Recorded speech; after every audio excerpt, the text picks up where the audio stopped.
പ്രാർത്ഥിക്കാം. ഞങ്ങളുടെ കർത്താവും ദൈവവും രക്ഷിതാവുമായ യേശുമിശിഹ, ഞങ്ങളുടെ മുമ്പാകെ ഘോഷിക്കപ്പെടുന്നതായ അങ്ങയുടെ പരിശുദ്ധ വചനങ്ങളെ കേട്ട് മനസ്സിലാക്കുവാനും അവ മൂലം അങ്ങയുടെ ഇഷ്ടപ്രകാരം അവിടുത്തെ സന്നിധിയിൽ ജീവിപ്പാനും അങ്ങയുടെ പിതാവിനെയും പരിശുദ്ധ റൂഹായെയും എന്നേക്കും മഹത്വപ്പെടുത്തുവാനും അങ്ങയുടെ കരുണയാൽ ഞങ്ങളെ യോഗ്യരാക്കണമേ. ആമീൻ. പിതാവും പുത്രനും പരിശുദ്ധ റൂഹായുമായ സത്യേക ദൈവത്തിൻ്റെ തിരുനാമത്തിൽ തനിക്ക് സ്തുതി. നമ്മുടെ മേൽ തൻ്റെ കരുണയും മനോഗുണവും എന്നേക്കും ഉണ്ടായിരിക്കട്ടെ. ആമീൻ. പുറപ്പാടിൻ്റെ ഈ എപ്പിസോഡിലേക്ക് ഏവരെയും ദൈവനാമത്തിൽ സ്വാഗതം ചെയ്യുന്നു. 2021 വർഷത്തിൻ്റെ അവസാന ദിനങ്ങളിലേക്ക് നാം കടന്നു വന്നിരിക്കുകയാണ്. 2022 വർഷത്തെ എതിരേൽക്കുവാൻ ദൈവം കൃപ ചെയ്യുകയാണെങ്കിൽ നാം ഒരുങ്ങിക്കൊണ്ടിരിക്കുന്നു. കഴിഞ്ഞ ഒരു വർഷത്തെ നമ്മൾ പിന്നോട്ട് നോക്കുമ്പോൾ ഈ തലമുറ ഒരിക്കലും കണ്ടിട്ടില്ലാത്ത സംഭവബഹുലമായ ഒരു വർഷത്തിലൂടെയാണ് നമ്മൾ കടന്നുപോയത്. അനേകർ നമ്മിൽ നിന്നും മാറ്റപ്പെട്ടു, അനേകർ രോഗികളായി. ലോകം മുഴുവനും സാമ്പത്തിക പ്രതിസന്ധിയിലൂടെ കടന്നു പോകുന്നു. കാർഷിക മേഖലയിലും വ്യാവസായിക മേഖലയിലും വിദ്യാഭ്യാസ മേഖലയിലും വളരെ അരക്ഷിതാവസ്ഥ നേരിട്ടുകൊണ്ടിരിക്കുന്നു. 2022 വർഷം എങ്ങനെയാകുമെന്ന് നമുക്കറിയില്ല. ഈ അവസരത്തിൽ നമ്മുടെ കഴിഞ്ഞ നാളുകളെ ഒന്ന് തിരിഞ്ഞു നോക്കുവാനും മുന്നോട്ടുള്ളതായ യാത്ര എങ്ങനെയായിരിക്കണമെന്ന് ധ്യാനിക്കുവാനും ഇടയാകട്ടെ എന്ന് പ്രാർത്ഥിക്കുകയാണ്. 40 വർഷം മരുഭൂമിയിലെ ത്യാഗത്തിൻ്റെ അവസ്ഥകളിലൂടെ കടന്നുപോയി.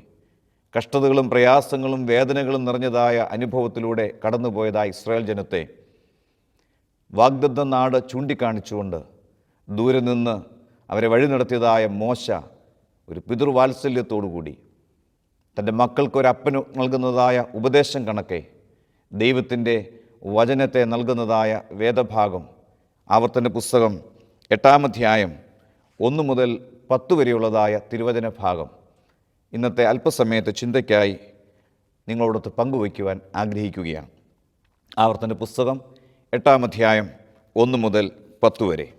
നിങ്ങൾ ജീവിച്ചിരിക്കുകയും വർദ്ധിക്കുകയും കർത്താവ് നിങ്ങളുടെ പിതാക്കന്മാരോട് വാഗ്ദാനം ചെയ്ത ദേശം കൈവശമാക്കുകയും ചെയ്യേണ്ടതിന് ഞാൻ ഇന്ന് നിങ്ങളോട് കൽപ്പിക്കുന്ന സകല കൽപ്പനകളും നിങ്ങൾ പാലിച്ച് നടക്കണം. നിൻ്റെ ദൈവമായ കർത്താവ് നിന്നെ താഴ്ത്തുവാനും അവൻ്റെ കൽപ്പനകൾ നിങ്ങൾ പാലിക്കുമോ ഇല്ലയോ എന്ന് നിന്നെ പരീക്ഷിച്ച് നിൻ്റെ ഹൃദയത്തിലിരിക്കുന്നത് അറിയുവാനുമായി നിന്നെ 40 സംവത്സരം മരുഭൂമിയിൽ നടത്തിയ സംഭവം നീ ഓർക്കണം. അവൻ നിന്നെ താഴ്ത്തുകയും നിനക്ക് വിശപ്പ് വരുത്തുകയും മനുഷ്യൻ അപ്പം കൊണ്ട് മാത്രമല്ല ദൈവത്തിൻ്റെ വായിൽ നിന്ന് പുറപ്പെടുന്ന സകല വചനം കൊണ്ടും ജീവിക്കുന്നുവെന്ന് നിന്നെ ഗ്രഹിപ്പിക്കേണ്ടതിന് നീ നിൻ്റെ പിതാക്കന്മാരും അറിഞ്ഞിട്ടില്ലാത്ത മന്ന കൊണ്ട് നിന്നെ പോഷിപ്പിക്കുകയും ചെയ്തു. ഈ 40 സംവത്സരം നീ ധരിച്ച വസ്ത്രം ജീർണിച്ചു പോയില്ല, നിൻ്റെ കാൽ വീങ്ങിയതുമില്ല. ഒരുവൻ തൻ്റെ മകനെ ശിക്ഷിച്ചു വളർത്തുന്നത് പോലെ നിൻ്റെ ദൈവമായ കർത്താവ് നിന്നെ ശിക്ഷിച്ചു വളർത്തുന്നുവെന്ന് നീ മനസ്സിൽ ധ്യാനിച്ചു കൊള്ളണം. ആകയാൽ നിൻ്റെ ദൈവമായ കർത്താവിൻ്റെ വഴികളിൽ നടന്ന് അവനെ ഭയപ്പെട്ട് അവൻ്റെ കൽപ്പനകളെ പാലിക്കണം. നിൻ്റെ ദൈവമായ കർത്താവ് ഒരു നല്ല ദേശത്തേക്കാകുന്നു നിന്നെ കൊണ്ടുപോകുന്നത്. അത് താഴ്വരയിൽ നിന്നും മലയിൽ നിന്നും പുറപ്പെടുന്ന നീരൊഴുക്കുകളും ഉറവുകളും തടാകങ്ങളുമുള്ള ദേശമത്രേ. ഗോതമ്പും യവവും മുന്തിരിവള്ളിയും അത്തിവൃക്ഷവും മാതളനാരവും ഒലീവ് വൃക്ഷവും ഉള്ളതായ ദേശം, സുഭിക്ഷമായി ജീവിക്കുന്നതും ഒന്നിനും കുറവില്ലാത്തതുമായ ദേശം, കല്ലിരുമ്പായിരിക്കുന്നതും മലകളിൽ നിന്ന് താമ്രം വെട്ടിയെടുക്കുന്നതുമായ ദേശമാണത്. നീ ഭക്ഷിച്ച് തൃപ്തനാകുമ്പോൾ നിന്റെ ദൈവമായ കർത്താവ് നിനക്ക് തന്നിരിക്കുന്ന നല്ല ദേശത്തെ ഓർത്ത് നീ അവന് സ്തോത്രം ചെയ്യണം.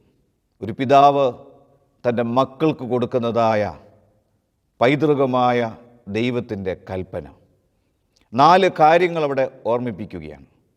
ആദ്യത്തെ 2 കാര്യങ്ങൾ കഴിഞ്ഞ 40 വർഷം നടത്തിയതായ ആ വിധങ്ങളെക്കുറിച്ചാണ്. അടുത്ത 2 കാര്യങ്ങളെന്ന് പറയുന്നത് ഇനി മുന്നോട്ട് ജീവിക്കേണ്ടതിന് ശ്രദ്ധിക്കേണ്ടതായ 2 കാര്യങ്ങൾ. ഏതൊരു മാതാപിതാക്കന്മാർക്കും തങ്ങളുടെ മക്കളുടെ വളർച്ചയുടെ ഓരോ ഘട്ടങ്ങളിലും ഇത് പറഞ്ഞു കൊടുക്കുവാൻ കഴിഞ്ഞാൽ അവരുടെ ജീവിതം അനുഗ്രഹമായി തീരും. ഇവിടെ ആദ്യത്തെ 2 കാര്യങ്ങളെന്ന് പറയുന്നത് 40 വർഷം നിന്നെ നടത്തിയ വിധം ഓർക്കണം. അത് നിനക്കൊരു ധ്യാനമായിരിക്കണം. മുന്നോട്ട് ജീവിക്കേണ്ടതിന് ദൈവത്തിൻ്റെ കൽപ്പനകളെ അനുസരിച്ച്, അവനെ ഭയപ്പെട്ട് അവൻ്റെ കൽപ്പനകളെ അനുസരിക്കണം. വീണ്ടും പറയുന്നു, നീ നല്ല ദേശത്തേക്കാണ് പോകുന്നത്. നീ അവിടെ എത്തിക്കഴിയുമ്പോൾ, നീ എല്ലാം അനുഭവിച്ച് തൃപ്തി പ്രാപിക്കുമ്പോൾ ഇവയൊക്കെ നിനക്ക് തന്ന ദൈവത്തെ നീ സ്തോത്രം കരയറ്റണം. നമുക്ക് 2 ഭാഗങ്ങളായിട്ട് ഓരോ ഭാഗത്തുമുള്ളതായ 2 ചിന്തകളെ ഒന്ന് വിശദമായിട്ട് കാണുവാൻ ഇടയായിത്തീരട്ടെ. ഒന്നാമത്, മോശ യഹോവയുടെ കൽപ്പന അറിയിക്കുന്നത്, കഴിഞ്ഞ 40 വർഷം നിന്നെ നടത്തിയ വഴി നീ ഓർക്കണം. അപ്പോൾ ഒന്നാമത്, കഴിഞ്ഞ കാലങ്ങളെ നിനക്ക് ഓർക്കുവാനിടയാകണം. ഈ 2021 അവസാന ദിവസങ്ങളിൽ നമ്മളായിരിക്കുമ്പോൾ ഈ കഴിഞ്ഞ 2021 വർഷം എങ്ങനെയായിരുന്നു? എൻ്റെ പ്രായമനുസരിച്ച് ഈ നാളുവരെ എന്നെ അത്ഭുതകരമായി നടത്തിയ ആ വിധങ്ങളെ നാം ഒന്ന് ഓർക്കണം. എന്താണിവിടെ ദൈവം പറയുന്നത്? അതായത്, അവൻ നിന്നെ താഴ്ത്തി, അവൻ നിന്നെ ഉയർത്തി. മനുഷ്യൻ അപ്പം കൊണ്ട് മാത്രമല്ല, ദൈവത്തിൻ്റെ വായിൽ നിന്ന് വരുന്ന വചനം കൊണ്ടും ജീവിക്കുന്നുവെന്നറിയേണ്ടതിന് നിങ്ങളുടെ പിതാക്കന്മാർ അറിഞ്ഞിട്ടില്ലാത്ത മന്ന തന്ന് നിങ്ങളെ തൃപ്തിപ്പെടുത്തി. ഒരിക്കലും അവർ അധ്വാനിക്കാതെ ആ ഇസ്രായേൽ ജനത്തെ 40 വർഷം എല്ലാ ദിവസവും പ്രഭാതത്തിൽ ദൈവത്തിൻ്റെ ഭക്ഷണം അവർക്ക് നൽകുകയാണ്, ജീവൻ്റെ ഭക്ഷണം അവർക്ക് നൽകുകയാണ്. മാത്രമല്ല, ഈ 40 വർഷം നീ ധരിച്ച വസ്ത്രം ജീർണിച്ചു പോയില്ല, നിൻ്റെ കാൽ വീങ്ങിയതുമില്ല എന്ന് പറഞ്ഞു കഴിഞ്ഞാൽ എത്ര അത്ഭുതകരമായി നിന്നെ ഈ നാളുകളിൽ ദൈവം നടത്തി. നിൻ്റെ ജീവിതത്തിൽ പരാജയങ്ങളുണ്ടായി, നിൻ്റെ ജീവിതത്തിൽ വീഴ്ചകളുണ്ടായി, നിൻ്റെ ജീവിതത്തിൽ നഷ്ടങ്ങളുണ്ടായി. എന്നാൽ നീ പിന്നോട്ട് തിരിഞ്ഞു നോക്കുമ്പോൾ, ഇവയെല്ലാം കൂട്ടി വായിക്കുമ്പോൾ നിന്നെ കരുതിയ ഒരു ദൈവം. 2021 വർഷം നമ്മൾ നോക്കുകയാണെങ്കിൽ, നഷ്ടങ്ങളുടെയും പ്രയാസങ്ങളുടെയും വേദനകളുടെയും വേർപാടിൻ്റെയും രോഗത്തിൻ്റെയും ദുഃഖത്തിൻ്റെയും ഒക്കെ നടുവിൽ നമ്മെ കരുതിയ ആ ഒരു ദൈവത്തെ നാം തിരിച്ചറിയണം. ആ നടത്തിയതായ വിധങ്ങൾ നാം ഓർക്കണം. അത് നമ്മുടെ ജീവിതത്തിൻ്റെ ഒരു പാഠമായി മാറണം. ഇസ്രായേൽ ജനത്തെ സംബന്ധിച്ചിടത്തോളം അവരുടെ പെരുന്നാളുകളൊക്കെ കഴിഞ്ഞ നാളുകളിൽ ദൈവം നടത്തിയതായ വലിയ രക്ഷാകര പദ്ധതിയെക്കുറിച്ചുള്ളതായ ഒരു ഓർമ്മപ്പെടുത്തലാണ്. പെസഹ എന്ന് പറയുന്നത് അടിമത്തത്തിൽ നിന്ന് സ്വാതന്ത്ര്യത്തിലേക്കുള്ളതായ ഒരു വിടുതലാണ്. കൂടാരപ്പെരുന്നാൾ എന്ന് പറയുമ്പോൾ 40 വർഷം മരുഭൂമിയിലൂടെ കടന്നുപോയ ഇസ്രായേൽ ജനം കൂടാരങ്ങളിൽ പാർത്തു വന്ന് പിൻതലമുറ അറിയേണ്ടതിന് കൂടാരപ്പെരുന്നാളിൻ്റെ നാളുകളിൽ ഇസ്രായേൽ ജനം 7 ദിവസം മരുഭൂമിയിൽ കൂടാരമടിച്ച് പാർക്കണം. കാരണം പുതിയ തലമുറ സമൃദ്ധിയിൽ ജീവിക്കുമ്പോൾ അവരറിയണം, ഇന്ന് അനുഭവിക്കുന്ന സമൃദ്ധി ഞങ്ങളുടെ പൂർവ്വ പിതാക്കന്മാർ മരുഭൂമിയുടെ അനുഭവത്തിൽ കഷ്ടതകളുടെ നടുവിലൂടെ ദൈവത്തിൻ്റെ സംരക്ഷണയിൽ ജീവിച്ചതുകൊണ്ടാണ് ഇന്ന് ഞങ്ങൾ ഈ സമൃദ്ധി അനുഭവിക്കുന്നതെന്ന് പിൻതലമുറ അറിയണം. അതുകൊണ്ട് ഈ പെരുന്നാളുകളൊക്കെ കഴിഞ്ഞ നാളുകളിൽ ദൈവം നടത്തിയതായ അത്ഭുതകരമായ വിടുതലിൻ്റെയും ദൈവത്തിൻ്റെ നടത്തിപ്പിൻ്റെ കൃപയെ തിരിച്ചറിയുവാനുള്ളതായ ഓരോ അനുഭവങ്ങളായി ഇസ്രായേൽ ജനത്തെ പഠിപ്പിച്ചു കൊടുക്കുകയാണ്. അതുകൊണ്ട് കഴിഞ്ഞ നാളുകളിലെ ജീവിതത്തിൽ പരാജയങ്ങളുണ്ടായാലും വീഴ്ചകളുണ്ടായാലും നഷ്ടങ്ങളുണ്ടായാലും അവയൊക്കെ പുതിയ ജീവിതത്തിലേക്ക്, പുതിയ ദിവസത്തിനുള്ളതായ ഒരു പാഠങ്ങളായി മാറുകയാണ്. അത് ദൈവിക കാരുണ്യത്തിൻ്റെ ഒരു ഓർമ്മപ്പെടുത്തലുകളായി ഇവയൊക്കെ മാറുകയാണ്. അതുകൊണ്ട് അവയൊക്കെ നീ ഓർക്കണം, മറന്നുപോകുവാൻ ഇടയാകല്ല്. എന്നാൽ ഈ ഓർമ്മയെന്ന് പറയുന്നത് ദൈവം പറയുകയാണ്, ഇത് വെറും ഒരു അനുസ്മരണമല്ല. കഴിഞ്ഞ കാലത്ത് സംഭവിച്ച ഏതോ ഒരു കാര്യത്തെ ഒന്ന് അനുസ്മരിച്ചു വിടുകയല്ല, മറിച്ച് അവിടെ വളരെ വ്യക്തമായിട്ട് പറയുന്നു, ഒരുവൻ തൻ്റെ മകനെ ശിക്ഷിച്ചു വളർത്തുന്നത് പോലെ നിൻ്റെ ദൈവമായ കർത്താവ് നിന്നെ ശിക്ഷിച്ചു വളർത്തുന്നുവെന്ന് നീ മനസ്സിൽ ധ്യാനിച്ചു കൊള്ളണം. അപ്പോൾ ഈ ഓർമ്മയെന്ന് പറയുന്നത് ഒരു പിതാവ് തൻ്റെ മകനെ നേർവഴിയിൽ നടത്തുവാനായി അവനാവശ്യമായ ശിക്ഷണങ്ങൾ നൽകി അവനെ കരുതുന്നത് പോലെ നിൻ്റെ ദൈവമായ കർത്താവ് നിന്നെ ശിക്ഷിച്ച് വളർത്തിയെന്നുള്ളത് നീ നിൻ്റെ ജീവിതത്തിൽ ഒരു ധ്യാനമായി കാണണം. അപ്പോൾ ഓർമ്മ നിൻ്റെ ജീവിതത്തിൽ ഒരു ധ്യാനമായി മാറണമെന്ന് ഇവിടെ കർത്താവ് കൽപ്പിക്കുകയാണ്. ദൈവത്തിൻ്റെ വചനം മോശയിലൂടെ അറിയിക്കുകയാണ്. ഈ ഓർമ്മകൾ ഒരു ധ്യാനമായി മാറണം. ധ്യാനമെന്ന് പറയുമ്പോൾ അത് ജീവിതത്തിൻ്റെ അനുഭവമാണ്. അത് വെറും അനുസ്മരണം മാത്രമല്ല, അത് ജീവിതത്തിൽ അനുഭവിച്ചറിയുകയാണ് ഈ ധ്യാനം. അതുകൊണ്ടാണ് കൂടാരപ്പെരുന്നാളിൻ്റെ നാളിൽ 7 ദിവസം ഇസ്രായേൽ കൂടാരങ്ങളിൽ പാർക്കണം. കഴിഞ്ഞ നാളുകളിൽ തൻ്റെ പൂർവ്വപിതാക്കന്മാർ അനുഭവിച്ചതായ ത്യാഗത്തെ പിൻതലമുറ അനുഭവിച്ചറിയുമ്പോഴാണ് അവർക്ക് ദൈവത്തെ കൂടുതലായി അനുഭവിക്കുവാൻ ഇടയായിത്തീരുന്നത്. അതുകൊണ്ട് ഈ ഓർമ്മകൾ ഒരു ധ്യാനമായി മാറണം. എങ്ങനെയാണ് ഇത് ധ്യാനമായി മാറേണ്ടത്? നമുക്കൊക്കെ അറിയാം, നമ്മുടെയൊക്കെ ഭവനങ്ങളിലോ നമ്മുടെ ഓഫീസിലോ നമ്മുടെ ഓഫീസ് ടേബിളുകളിൽ നമ്മളിടയ്ക്ക് നമ്മുടെ ഫയലുകളൊക്കെ ഒന്ന് റീഅറേഞ്ച് ചെയ്ത് വെക്കും. അല്ലെങ്കിൽ നമ്മുടെ ലെറ്റർ റാക്ക് നമ്മളൊന്ന് റീഅറേഞ്ച് ചെയ്യും. 3 കാര്യങ്ങൾ നമ്മളവിടെ കണ്ടെത്തും. ഒന്നാമത് നമ്മൾ കണ്ടെത്തുന്നത് തിങ്സ് ടു ബി റീറ്റെയിൻഡ്. സൂക്ഷിച്ചു വെക്കേണ്ടതായ ചില ഇമ്പോർട്ടൻ്റ് ആയിട്ടുള്ളതായ ചില കാര്യങ്ങളുണ്ട്, അത് നമ്മൾ സൂക്ഷിച്ചു വെക്കും. രണ്ടാമത് നമ്മൾ കാണുന്നത് തിങ്സ് ടു ബി റിമെമ്പേർഡ്. ചില പേപ്പറുകളും ചില ഫയലുകളും ചില കത്തുകളും ഒക്കെ എടുക്കുമ്പോൾ നമുക്ക് ചില നല്ല ഓർമ്മകൾ നൽകും. 3 things to be thrown out. ഉപേക്ഷിക്കേണ്ടതായ കളയേണ്ടതായ ചില ഫയലുകൾ നമ്മൾ കണ്ടേക്കാം. പ്രിയമുള്ളവരെ, നമ്മുടെയൊക്കെ ജീവിതത്തിൽ ദൈവത്തിൻ്റെ നടത്തിപ്പുകളെ നമ്മൾ തിരിച്ചറിയുമ്പോൾ, അത്ഭുതകരമായും ഇന്നുവരെ നമ്മൾ നടത്തിയതായ വിധങ്ങളെ നമ്മൾ കണ്ടെത്തുമ്പോൾ, നമ്മുടെ ജീവിതത്തിൽ ഈ ഒരു തിരിച്ചറിവ് നമുക്കുണ്ടാകണം. അതൊരു ധ്യാനമായി മാറണമെങ്കിൽ ചില കാര്യങ്ങളെ നമ്മൾ കാത്തു സൂക്ഷിച്ചു വെക്കണം. നമ്മുടെ ജീവിതത്തിൽ പരിപാലിക്കേണ്ടതായ ചില കാരണങ്ങളുണ്ട്. ഓർമ്മകൾ നമ്മുടെ ജീവിതത്തിൽ പരിപാലിക്കേണ്ടതായ ചില കാര്യങ്ങളെ നമുക്ക് പഠിപ്പിച്ചു തരുന്നതാണ് ഓർമ്മപ്പെടുത്തലുകൾ. അതായത് ദൈവത്തിൻ്റെ വലിയതായ അനുഭവങ്ങൾ, ദൈവം നമ്മൾക്ക് നൽകിയിരിക്കുന്നതായ ദൈവത്തിൻ്റെ ഫലങ്ങൾ, പരിശുദ്ധാത്മാവിൻ്റെ ഫലം.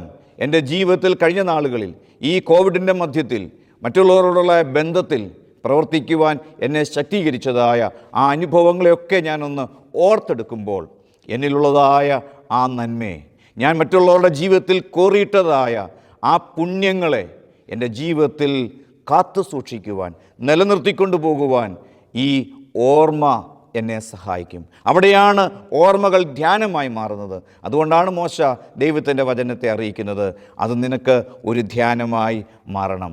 ഗലാത്യർ ലേഖനം 5-ാം അധ്യായം 22-ാം വാക്യത്തിൽ ആത്മാവിൻ്റെ ഫലങ്ങളായ സ്നേഹം, സന്തോഷം, സമാധാനം, ദീർഘക്ഷമ, ദയ, പരോപകാരം, വിശ്വസ്തത, സൗമ്യത, ഇന്ദ്രിയജയം, ഇതൊക്കെ ഈ നാളുകളിൽ പല അനുഭവങ്ങളിൽ നമുക്ക് നൽകിയിട്ടുണ്ട്. അതുകൊണ്ട് പഴയ കാര്യം ഓർക്കുമ്പോൾ ഈ പുണ്യങ്ങൾ നമ്മുടെ ജീവിതത്തിൽ നിലനിർത്തുവാൻ നമുക്ക് കഴിയണം. രണ്ടാമത് തിങ്സ് ടു ബി റിമെമ്പേർഡ്. ഓർത്തിരിക്കേണ്ടതായ ചില കാര്യങ്ങളുണ്ട്. ഓർത്തിരുന്ന് അത് ഉത്തരവാദിത്തങ്ങൾ നിർവഹിക്കേണ്ടതായ ചില കാര്യങ്ങളുണ്ട്. ദൈവം മനുഷ്യന് നൽകിയതായ ഏറ്റവും വലിയ 2 കഴിവുകളാണ് ഓർക്കുവാനും മറക്കുവാനും ഉള്ളതായ കഴിവ്. ഓർക്കുവാനും മറക്കുവാനുമുള്ളതായ കഴിവ് നമുക്കുണ്ടാകണം. ഉൽപ്പത്തി പുസ്തകം 45-ാം വാക്യം, 45-ാം അധ്യായം അതിൻ്റെ 5-ാം വാക്യത്തിലേക്ക് വരുമ്പോൾ അവിടെ നമുക്ക് യൗസേഫിൻ്റെ ജീവിതത്തിൽ നല്ല ഓർമ്മകളെയും അതുപോലെ തന്നെ ചില മറവികളെയും നമുക്ക് കാണുവാൻ കഴിയും. അവിടെ തൻ്റെ സഹോദരങ്ങൾ തന്നെ ഉപദ്രവിച്ച് പരദേശിക്ക് വിറ്റതായ തൻ്റെ സഹോദരങ്ങളോട് യൗസേഫ് പറയുന്നതായ വചനം, ഉൽപ്പത്തി പുസ്തകം 45-ാം അധ്യായം 5-ാം വാക്യം, നിങ്ങൾ മിസ്രയീൻകാർക്ക് വിറ്റ് കളഞ്ഞ ജോസഫാണ് ഞാൻ. എന്നെ ഇവിടേക്ക് വിറ്റ് കളഞ്ഞതുകൊണ്ട് ഇപ്പോൾ നിങ്ങൾ ദുഃഖിക്കുകയോ വിഷമിക്കുകയോ വേണ്ട. എന്തെന്നാൽ ജീവസന്ധാരണത്തിനായി ദൈവം നിങ്ങൾക്ക് മുമ്പായി എന്നെ അയച്ചതാണ്. പ്രിയമുള്ളവരെ, ഇവിടെ വലിയൊരു ഓർമ്മപ്പെടുത്തലുണ്ട്. തന്നെ ഉപദ്രവിച്ച് തന്നെ വിട്ടുകളഞ്ഞതായ ആ സഹോദരങ്ങളെ തിരിച്ചറിഞ്ഞതായ ജോസഫ് അവരെ ഓർത്തെടുക്കുകയാണ്. എന്നാൽ വലിയൊരു മറവി അവിടെ ഉണ്ട്. നിങ്ങൾ എന്നെ വിറ്റതുകൊണ്ട് വ്യസനിക്കേണ്ട. തൻ്റെ സഹോദരങ്ങളോട് രാജാവിൻ്റെ അധികാരം ഉപയോഗിച്ച് പണ്ടവർ ചെയ്തതായ ദുഷ്പ്രവൃത്തിക്ക് മറുപടി കൊടുക്കുവാൻ എല്ലാ അധികാരവും അവകാശവും അതിനുള്ള സാഹചര്യവും ഉണ്ടായ ജോസഫ് അത് മറക്കുകയാണ്. അവിടെ പറയുന്നു, നിങ്ങൾ എന്നെ വിറ്റതുകൊണ്ട് വ്യസനിക്കേണ്ട. എന്തെന്നാൽ ജീവസന്ധാരണത്തിനായി ദൈവം നിങ്ങൾക്ക് മുമ്പായി എന്നെ അയച്ചതാണ്. പ്രിയമുള്ളവരെ, ഇതാണ് ഓർമ്മയുടെ മഹത്വം എന്ന് പറയുന്നത്. മറക്കുവാനും ഓർക്കുവാനുമുള്ളതായ കഴിവ് ദൈവം മനുഷ്യന് തന്നതാണ്. കഴിഞ്ഞ നാളുകളിൽ നടത്തിയ വിധങ്ങളെ നമ്മൾ ഓർക്കുമ്പോൾ അവിടെ ഉണ്ടായതായ ചില വേദനകൾ, ചില നഷ്ടങ്ങൾ, മറ്റ് ശത്രുക്കളിൽ നിന്നുണ്ടായതായ ഉപദ്രവങ്ങൾ എല്ലാവരോടും ക്ഷമിക്കുവാനും എല്ലാവരോടും പൊറുക്കുവാനും എല്ലാവരോടും ദൈവസ്നേഹത്തെ പങ്കുവയ്ക്കുവാനും ദൈവം നൽകുന്നതായ അവസരങ്ങളാണ്. മൂന്നാമത്, things to be thrown out. കാരണം ഓർമ്മപ്പെടുത്തലുകൾ ജീവിതത്തിൻ്റെ ചില കുറവുകളെ തിരിച്ചറിയുവാൻ നമ്മെ സഹായിക്കുന്നതാണ്. 19-ാം സങ്കീർത്തനം 12-ാം വാക്യത്തിൽ സങ്കീർത്തനക്കാരൻ ഓർപ്പിക്കുന്നു, തൻ്റെ തെറ്റുകളെ ഗ്രഹിക്കുന്നവൻ ആർ? മറഞ്ഞിരിക്കുന്ന പാപങ്ങളെ പോക്കി എന്നെ ശുദ്ധനാക്കണമേ. തൻ്റെ തെറ്റുകളെ ഗ്രഹിക്കുന്നവനാർ? ജീവിതത്തിൽ സ്വന്തം കുറവുകളെ അറിയുന്നവൻ ആരാണെന്നാണ് സങ്കീർത്തനക്കാരൻ ചോദിക്കുന്നത്. പ്രിയമുള്ളവരെ, ആത്മീയ ജീവിതത്തിൻ്റെ ഔന്നത്യത്തിലേക്ക് നമ്മൾ കയറണമെങ്കിൽ നമ്മുടെ ജീവിതത്തിലെ കുറവുകളെ കണ്ടെത്തണം. ഓർമ്മപ്പെടുത്തലുകൾ കഴിഞ്ഞകാല ജീവിതത്തിലെ കുറവുകളെ തിരിച്ചറിയുവാനും അത് ദൈവസന്നിധിയിൽ ഏറ്റുപറഞ്ഞ് പശ്ചാത്തപിച്ച് മാനസാന്തര അനുഭവത്തിൽ ആയിത്തീരുവാൻ നമ്മെ സഹായിക്കുന്നതാണ് ഓർമ്മപ്പെടുത്തലുകൾ എന്ന് പറയുന്നത്. നമ്മൾ തിരുവചനം വായിക്കുമ്പോൾ അവിടെ അനേകം ജീവിതങ്ങളെ പുതിയ നിയമത്തിൽ കർത്താവിൻ്റെ അടുക്കിലേക്ക് വന്നതായ സഖായുടെ ജീവിതത്തിലുണ്ടായതായ ഒരു മാനസാന്തരം, ക്രിസ്തുവിനെ അവൻ്റെ ഭവനത്തിലേക്ക് അവൻ കൂട്ടിക്കൊണ്ടുപോയപ്പോൾ അവൻ്റെ ജീവിതത്തിലെ കുറവുകളെ തിരിച്ചറിഞ്ഞ് തൻ്റെ കുറവുകളെ ദൈവത്തിൻ്റെ സന്നിധിയിൽ സമർപ്പിക്കുകയാണ്.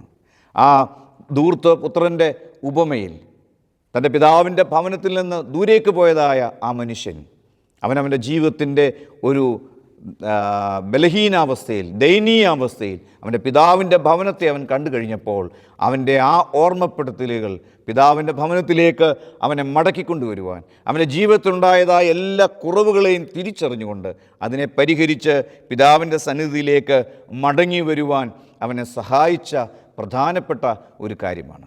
അതുകൊണ്ട് എന്നെ കേൾക്കുന്നതായ ദൈവത്തിൻ്റെ ജനമേ, ഈ 2021 അവസാന സമയത്തേക്ക് നമ്മൾ കടന്നു വരുമ്പോൾ കഴിഞ്ഞ നാളുകളിൽ, ഈ 2021 വർഷം മാത്രമല്ല, ഈ എൻ്റെ ആയുസ്സിൻ്റെ നാളുകളിൽ എന്നെ അത്ഭുതകരമായി നടത്തിയ ആ ദൈവത്തെ ഞാൻ ഓർക്കണം. വെറും അനുസ്മരണമല്ല, ആ ഓർമ്മ എനിക്കൊരു ധ്യാനമായി മാറണം, അതെൻ്റെ ആരാധനയുടെ ഭാഗമായി മാറണം. കർത്താവിൻ്റെ ശരീരരക്തങ്ങളോടുള്ളതായ പങ്കുചേരലിൽ ഈ ധ്യാനം എന്നെ ബലപ്പെടുത്തുവാൻ ഇടയായിത്തീരണം. അതായിരിക്കണം നമ്മുടെ ഈ മുന്നോട്ടുള്ളതായ യാത്രയ്ക്കുള്ളതായ പ്രധാന ചാലകശക്തി എന്നുള്ളത് നമ്മളാരും മറന്നു പോകരുത്. നമ്മൾ രണ്ടാമത് ഭാഗമെന്ന് പറയുന്നത് മുന്നോട്ടുള്ളതായ യാത്രയ്ക്ക് മോശ ഇസ്രായേൽ ജനത്തിന് കൊടുക്കുന്ന 2 കൽപ്പനകൾ, 2 ഉപദേശങ്ങൾ. കാരണം 40 വർഷം വലിയതായ കഷ്ടതകളിലൂടെ പോയി, ഇനിയും പാലും തേനും ഒഴുകുന്നതായ വാഗ്ദത്ത നാട്ടിലേക്ക് കടക്കാൻ പോകുകയാണ്. ആ വാഗ്ദത്ത നാട്ടിൽ ചെല്ലുമ്പോൾ ചെയ്യേണ്ടതായ 2 കാര്യങ്ങൾ. 1, ദൈവത്തിൻ്റെ കൽപ്പനകളെ പ്രമാണിക്കണം. 6-ാം വാക്യത്തിൽ വളരെ വ്യക്തമായിട്ട് പറയുകയാണ്, നിൻ്റെ ദൈവമായ കർത്താവിൻ്റെ വഴികളിൽ നടന്ന് അവനെ ഭയപ്പെട്ട് അവൻ്റെ കൽപ്പനകൾ പാലിക്കണം. ദൈവീക കൽപ്പനകളുടെ ആചരണത്തിലുള്ളതായ ഒരു ജീവിതം മുൻപോട്ട് നയിക്കുവാൻ ഇടയായിത്തീരണം. കൽപ്പനകളെ മറന്നുള്ളതായ ജീവിതം ഒരു വ്യക്തിയെയും യഥാർത്ഥമായ ദൈവിക അനുഭവത്തിൽ വളർത്തില്ല എന്നുള്ളതായ ഒരു ബോധ്യം നമുക്കുണ്ടാകണം. നമ്മുടെയൊക്കെ ജീവിതത്തിൽ നിയമങ്ങൾ എല്ലാവരും പാലിക്കണമെന്ന് ആഗ്രഹിക്കുന്നവരാണ് നാം ഓരോരുത്തരും. നമ്മൾ വാഹനത്തിൽ യാത്ര ചെയ്യുമ്പോൾ ട്രാഫിക് റൂൾസ് ഉണ്ട്. ഏത് രാജ്യത്തും ഏത് സ്ഥലത്ത് ചെന്നാലും നമ്മുടെയൊക്കെ ചിന്ത എന്താണ്? എല്ലാവരും നിയമങ്ങൾ പാലിക്കണം, എന്നാൽ എനിക്ക് അല്പം ഇളവ് വേണം, കാരണം എനിക്ക് വേഗത്തിൽ എൻ്റെ ലക്ഷ്യസ്ഥാനത്തെത്തിയാണ്. ഇത് മനുഷ്യൻ്റെ ഒരു ബലഹീനതയാണ്. മറ്റുള്ളവർ പാലിക്കണമെന്ന് ആഗ്രഹിക്കുകയും എന്നാൽ എനിക്ക് പാലിക്കാൻ ബുദ്ധിമുട്ടുണ്ടാകുകയും ചെയ്യുന്നതായ ഒരു മേഖലയാണ് നിയമമെന്ന് പറയുന്നത്. പലപ്പോഴും അതൊക്കെ ലംഘിക്കുവാനുള്ളതായ പ്രേരണ പലപ്പോഴും മനുഷ്യ ഹൃദയങ്ങളിൽ കടന്നു വരാറുണ്ട്. പക്ഷേ ഏത് നിയമലംഘനവും തെറ്റാണ്. ആ തെറ്റാണെങ്കിൽ നമ്മൾ തിരിച്ചറിയുക, ദൈവത്തിൻ്റെ കൽപ്പനകളെ അനുസരിച്ചുള്ളതായ ഒരു ജീവിതമാണ് യഥാർത്ഥ ക്രൈസ്തവ ജീവിതമെന്ന് പറയുന്നത്. കർത്താവിനെ പരീക്ഷിക്കുവാനായി കർത്താവിൻ്റെ അടുക്കൽ വന്ന് ചോദിക്കുന്നൊരു ചോദ്യം മത്തായിയുടെ സുവിശേഷം 22-ാം അധ്യായം 36 മുതൽ നമ്മൾ വായിക്കുകയാണെങ്കിൽ അവിടെ ഒരു ചോദ്യമാണ്, ഏതാണ് വലിയ കൽപ്പന? കർത്താവ് പഴയ നിയമത്തെ ആവർത്തന പുസ്തകത്തെ ഉദ്ധരിച്ചുകൊണ്ട് അവിടെ പറയുകയാണ്, നീ പൂർണ്ണ ഹൃദയത്തോടും പൂർണ്ണ ആത്മാവോടും പൂർണ്ണ ശക്തിയോടും പൂർണ്ണ മനസ്സോടും നിൻ്റെ ദൈവമായ കർത്താവിനെ സ്നേഹിക്കണം. ഇതാകുന്നു പ്രഥമവും പ്രധാനവുമായ കൽപ്പന. ഇതിനോട് തുല്യമായ രണ്ടാമത്തേത്, നീ നിന്നെ എന്ന പോലെ നിൻ്റെ അയൽക്കാരനെ സ്നേഹിക്കണം. നീ നിന്നെ എന്ന പോലെ നിൻ്റെ അയൽക്കാരനെ സ്നേഹിക്കണം.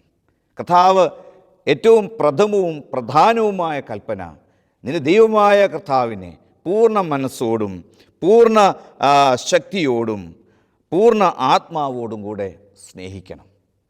എന്നാൽ അതേപോലെ തന്നെ നിൻ്റെ സഹോദരനെ, നിൻ്റെ അയൽക്കാരനെ സ്നേഹിക്കണം.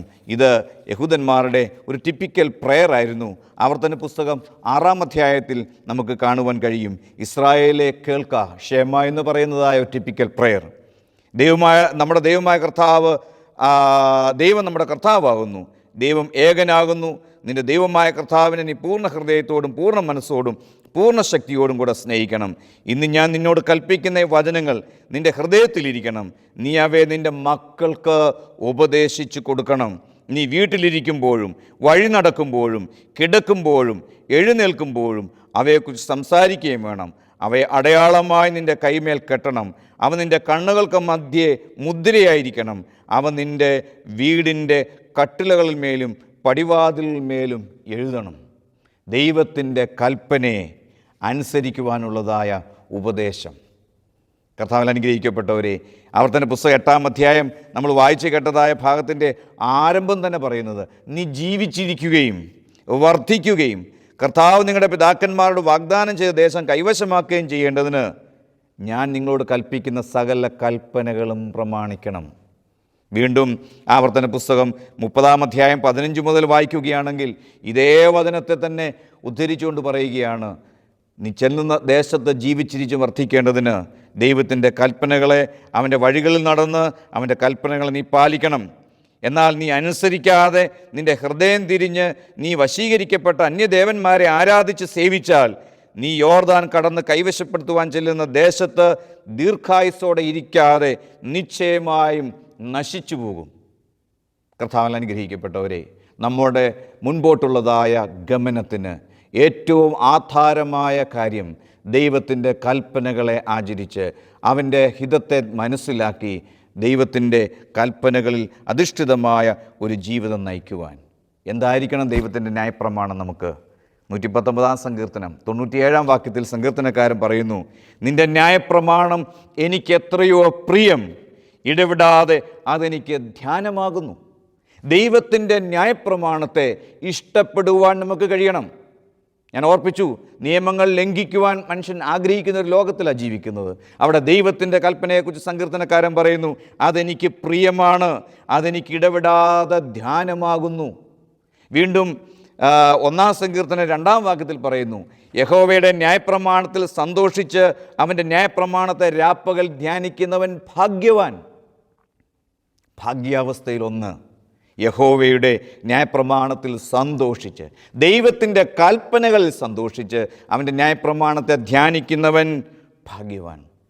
കർത്താവ് തൻ്റെ ശിഷ്യന്മാരോട് ഞാൻ സാക്ഷാൽ മുന്തിരിവള്ളി എന്നുള്ളതായ ആ ഭാഗം പഠിപ്പിച്ച് യോഹന്നാൻ്റെ സുവിശേഷം 15-ാം അധ്യായം 10-ാം വാക്യത്തിലേക്ക് വരുമ്പോൾ പറയുന്നു, ഞാൻ എൻ്റെ പിതാവിൻ്റെ കൽപ്പനകൾ പ്രമാണിച്ച് അവൻ്റെ സ്നേഹത്തിൽ വസിച്ചതുപോലെ നിങ്ങൾ എൻ്റെ കൽപ്പനകൾ അനുഷ്ഠിക്കുമെങ്കിൽ എൻ്റെ സ്നേഹത്തിൽ വസിക്കും. പ്രിയമുള്ളവരെ, ദൈവത്തിൻ്റെ സ്നേഹത്തിൽ വസിക്കുവാൻ കർത്താവ് തൻ്റെ പിതാവിനോടുള്ള ബന്ധത്തിൽ എങ്ങനെയായിരുന്നു അതേ ബന്ധത്തിൽ നാമും ക്രിസ്തുവിനോടായിത്തീരുവാൻ അവൻ്റെ കൽപ്പനകളെ പ്രമാണിക്കുവാനുള്ളതായ ഉപദേശം. കൽപ്പനകളെ പ്രമാണിക്കുക എന്ന് പറഞ്ഞാൽ പ്രഥമവും പ്രധാനവുമായ കൽപ്പന നമ്മുടെ ദൈവമായ കർത്താവിനെ പൂർണ്ണാത്മാവോടും പൂർണ്ണ ശക്തിയോടും പൂർണ്ണ മനസ്സോടും കൂടെ സ്നേഹിക്കണം. അപ്രകാരം തന്നെ മറ്റുള്ളവരെയും സ്നേഹിക്കുവാൻ കഴിയണം.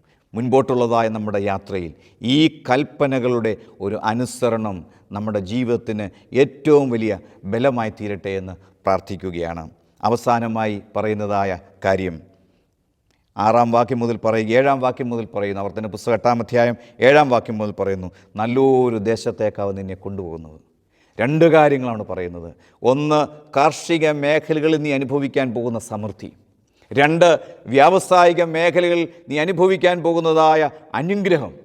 ഇവ രണ്ടും ചേർത്തിട്ട് ദൈവം പറയുകയാണ് മോശയിലൂടെ, നീ ഭക്ഷിച്ച് തൃപ്തനാകുമ്പോൾ നിന്റെ ദൈവമായ യഹോവ നിനക്ക് തന്നിരിക്കുന്നതായി ദേശത്തെ ഓർത്ത് നീ അവന് സകലത്തിലും സ്തോത്രം കരയറ്റണം. നീ സകലത്തിലും അവന് സ്തോത്രം കരയറ്റുവാൻ ഇടയായിത്തീരണം. കാരണം ദൈവമായ യഹോവ നിന്നെ നല്ലൊരു ദേശത്തേക്കാണ് കൂട്ടിക്കൊണ്ടുപോകുന്നത്. ഈ നല്ലൊരു ദേശത്തേക്ക് അവൻ നിന്നെ കൂട്ടിക്കൊണ്ടുപോകുമ്പോൾ നീ അവന് സകലത്തിലും സ്തോത്രം കരയറ്റുവാൻ ഇടയായിത്തീരണം. ഞാൻ ഈ വേദഭാഗത്തെ കാണുന്നത് നമ്മുടെ ഓരോരുത്തരുടെയും ജീവിതത്തിൽ, പ്രത്യേകിച്ച് നമ്മുടെ മക്കളുടെയൊക്കെ ജീവിതത്തിൽ നമ്മളൊക്കെ തിരിച്ചറിയണം. അവരുടെ ഓരോ കാലഘട്ടങ്ങളായിട്ട് ഇതിനെ കാണുവാൻ നമുക്കിടയായിത്തീരണം. ശൈശവം കഴിഞ്ഞ് കൗമാരത്തിലേക്ക് കടക്കുന്നതായ ഒരു കുഞ്ഞിനോട് ശൈശവത്തിൻ്റെ മഹത്വത്തെ പറഞ്ഞതിന് ശേഷം കൗമാരത്തിൻ്റെ ശ്രേഷ്ഠതയെ പഠിപ്പിച്ചു കൊടുക്കുവാൻ മാതാപിതാക്കന്മാർ കഴിയണം. നല്ലൊരു കാലഘട്ടത്തിലേക്കാണ് ദൈവം നിന്നെ കൊണ്ടുപോകുന്നത്. കാരണം ശാരീരികവും മാനസികവുമായ വികാസങ്ങൾ സംഭവിക്കുന്നതായ ഏറ്റവും ശോഭനമായ കാലം ആ കൗമാരം കഴിഞ്ഞ് യൗവനത്തിലേക്ക് കടക്കുകയാണ്. ജീവിതത്തിൻ്റെ മറ്റൊരു കാലഘട്ടമാണ്. സ്വതന്ത്രനായി ജീവിക്കുവാൻ പ്രേരിപ്പിക്കുന്നതായ അല്ലെങ്കിൽ ഇൻഡിപെൻഡൻ്റ് ആകുന്നൊരു കാലഘട്ടത്തിലേക്ക് വരികയാണ്. അതിനുശേഷം വിവാഹം എന്നുള്ളതായ കുദാശയിലൂടെ ഏകനായിരുന്ന മനുഷ്യൻ കൂട്ടായ്മയിലേക്ക് കടക്കുന്ന ഒരു കുടുംബത്തെ സ്ഥാപിക്കുന്നതായ മറ്റൊരു ഘട്ടത്തിലേക്ക് കടക്കുകയാണ്.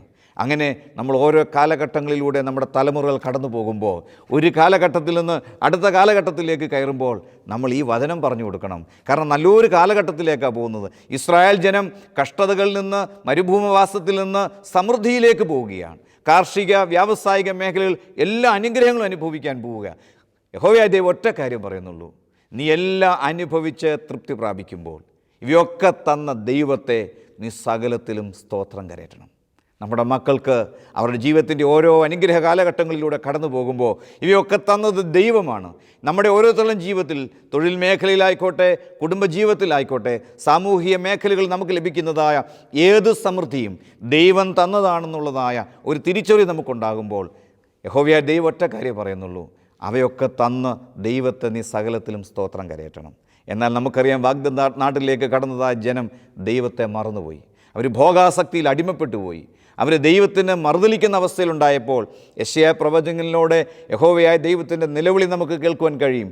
കാള തൻ്റെ ഉടയവനെയും കഴുത തൻ്റെ യജമാനെ അറിയുന്നു, എൻ്റെ ജനം എന്നെ അറിയുന്നില്ല.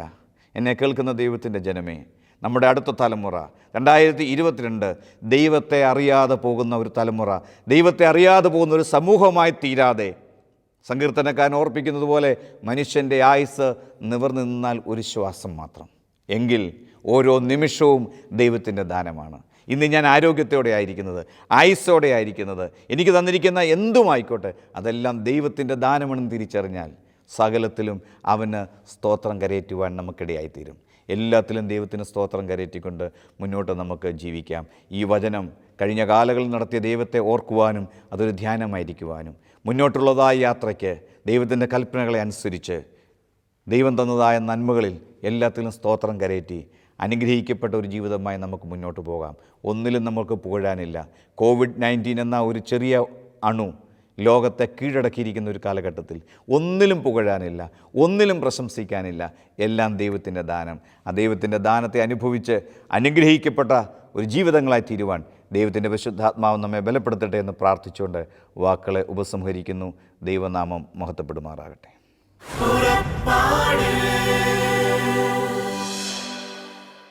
ഈ പ്രോഗ്രാമിനെ കുറിച്ചുള്ള നിങ്ങളുടെ വിലയേറിയ അഭിപ്രായങ്ങളും നിർദ്ദേശങ്ങളും ഇമെയിലിലൂടെ ഞങ്ങളെ അറിയിക്കുക. purappadu.uae@gmail.com. പരിശുദ്ധാത്മവരങ്ങളാലെന്നും ഹൃദയത്തിനകതാരു നിറയ്ക്കും യാത്ര.